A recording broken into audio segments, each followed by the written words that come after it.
नमस्कार, मैं सुप्रिया और आप देख रहे हैं 4 PM राजस्थान।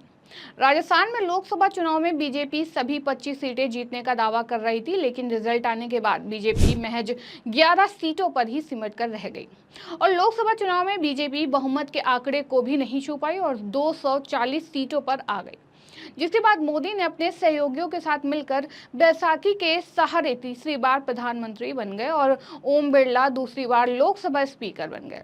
जिसके बाद ओम बिरला शनिवार को अपने संसदीय क्षेत्र कोटा पहुंचे, जहां उनका जोरदार स्वागत किया गया। यहां उन्होंने अपने समर्थकों और पार्टी कार्यकर्ताओं से विशेष संवाद स्थापित किया। लगातार दूसरी बार लोकसभा अध्यक्ष निर्वाचित होने के बाद स्पीकर ओम बिरला शनिवार को अपने संसदीय क्षेत्र बूंदी की यात्रा पर आए।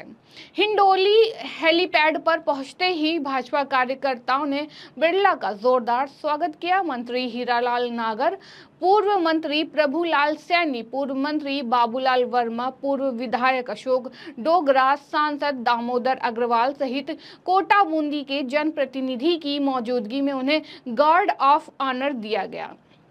वहीं मीडिया से बातचीत करते हुए बिरला ने कहा कि हिंडोली की जनता के बीच रहकर मुझे बहुत कुछ सीखने को मिला है। मेरी कोशिश है कि जो मुझे काम मिला है वह पूरी तरह से निर्माण करूं। बरसों बाद मौका है कि जब केंद्र और राजस्थान में एक ही सरकार है, हमारी कोशिश रहेगी कि दोनों सरकार मिलकर राजस्थान को अग्रणी बनाने की दिशा में काम करें। आने वाले दिनों में राजस्थान में कई विकास के आयाम स्थापित किए जाएंगे। पीएम मोदी के इस तीसरे कार्यकाल में मुझे लगता है कि देश नई उपलब्धियां स्थापित करेगा।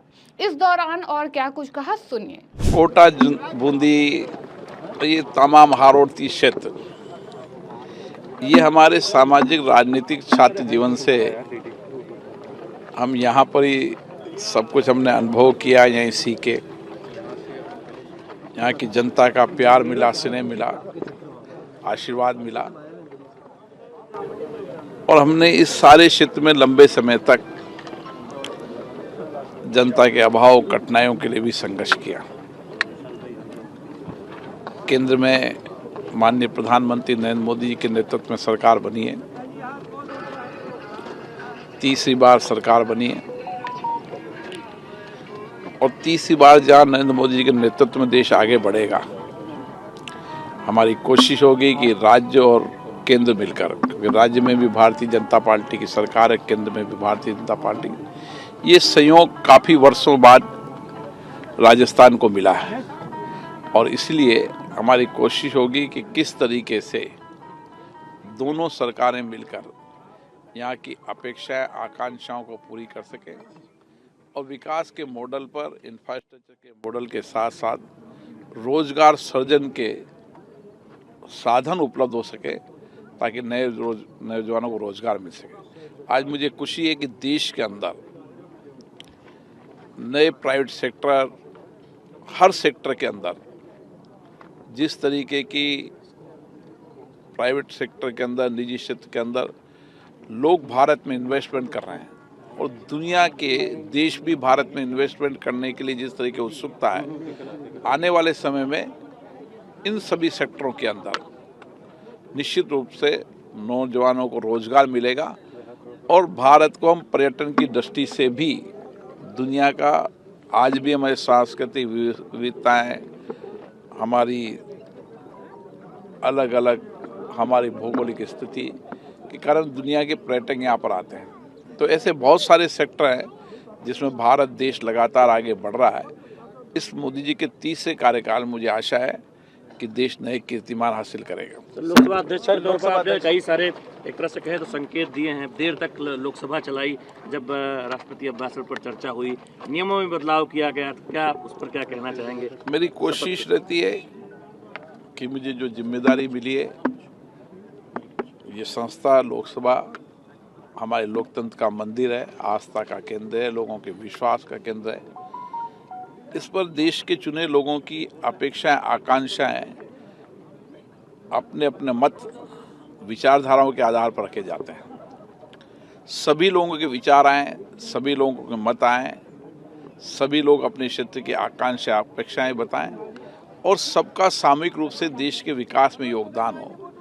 इसलिए कोशिश रहती है कि संसद जितनी देर रात्रि तक चलेगी उतनी चर्चा संवाद होगा, सबका मत आएगा और उस मत के साथ हम सामूहिक मिलकर देश के विकास की एक नई दिशा दे पाएंगे। लोकसभा लंबे समय तक चलने के सवाल पर बिरला ने कहा कि मेरी कोशिश रहती है कि जो मुझे काम मिले उसे मैं अच्छे ढंग से निभाऊं, क्योंकि प्रतिनिधियों से आमजन की उम्मीदें रहती हैं। मेरा कार्यकाल में कोशिश रहेगी कि लोकसभा से देश में न्याय स्थापित हो सके। लोकसभा लोकतंत्र का मंदिर है, लोगों की आस्था का केंद्र है। संसद को देर रात तक चलाएं, क्योंकि हमारा मानना है कि जिन लोगों को वहां बैठने के लिए वोट दिया गया है उनमें अपने क्षेत्र के लिए और सभी के विचारों को शामिल करने की आकांक्षाएं हैं, ताकि हम सामूहिक रूप से आगे बढ़ सकें।